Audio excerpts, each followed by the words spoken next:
16. It should have been a day of joy, a celebration of life.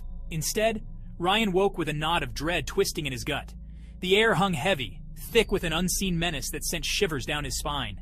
A chill permeated the room, a stark contrast to the summer heat shimmering outside his window. He tried to shake off the feeling, attributing it to pre-birthday jitters. But deep down, an unsettling certainty told him this was different. Something sinister lurked in the shadows, its eyes fixed on him. His 16th birthday, a day he felt would change everything. The phone rang, jarring him from his thoughts. It was Josh, his best friend. His voice unusually high-pitched, laced with a nervous energy that set Ryan on edge. "Dude, happy birthday! Ready to party tonight?" Josh asked, trying to sound upbeat. Ryan hesitated, the ominous feeling intensifying. "Yeah, about that. Can we talk about it later?" he mumbled, his voice heavy with apprehension. The day progressed in a blur of forced smiles and mounting anxiety. Every ring of the doorbell, every text message, sent a spike of fear through Ryan. He couldn't shake off the feeling of being watched, hunted. The once familiar streets of his neighborhood seemed to twist and turn, leading him further into a labyrinth of fear. As evening approached, his friends arrived, their faces etched with a strange mixture of excitement and fear. Sarah, usually bubbly and full of life, was unusually quiet, her eyes darting nervously around the room. Josh, though trying to maintain his usual bravado, couldn't hide the tremors in his hands. The air crackled with unspoken tension as Ryan led them to the backyard, where a bonfire awaited. But the festive atmosphere felt forced, the laughter hollow. The shadows seemed to dance closer, their forms growing more menacing as darkness enveloped the night.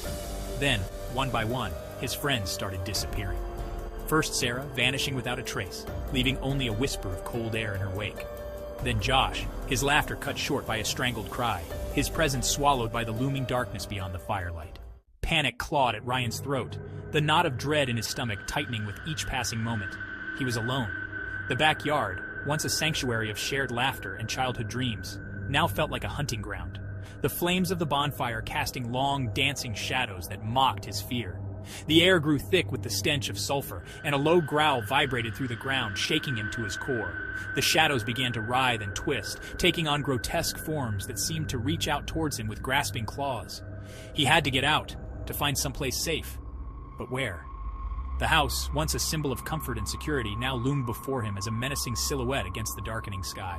He could feel the evil presence within, a palpable darkness that sent shivers down his spine. Driven by instinct, Ryan scrambled back, his eyes darting around frantically for an escape. But there was nowhere to run, nowhere to hide. He was trapped, the prey in a twisted game orchestrated by an unseen predator. His bedroom, his sanctuary, was now a cage. The temperature plummeted, his breath forming icy clouds in the air. A guttural voice, dripping with malice, echoed through the room. "Happy birthday, Ryan, you are mine now." Emerging from the shadows, a figure materialized. Tall and skeletal, with eyes burning like hot coals, it exuded an aura of pure evil that sent waves of terror crashing over Ryan. He was paralyzed with fear, his heart pounding against his ribs like a drumbeat of doom. The creature grinned, revealing rows of razor-sharp teeth. 16 years, it hissed, its voice a raspy whisper that seemed to slither around the room. 16 years I've waited for this moment. Your soul is ripe for the taking. Ryan stumbled back, his hand instinctively reaching for the old leather-bound Bible his grandmother had given him. The creature laughed, a chilling sound that seemed to suck the air from his lungs. Clutching the Bible, Ryan felt a surge of power, a warmth that spread through his body, pushing back the fear. He held it up towards the creature, his voice trembling but resolute. "Get thee behind me, Satan!" The creature recoiled as if burned, its eyes flickering in surprise and rage.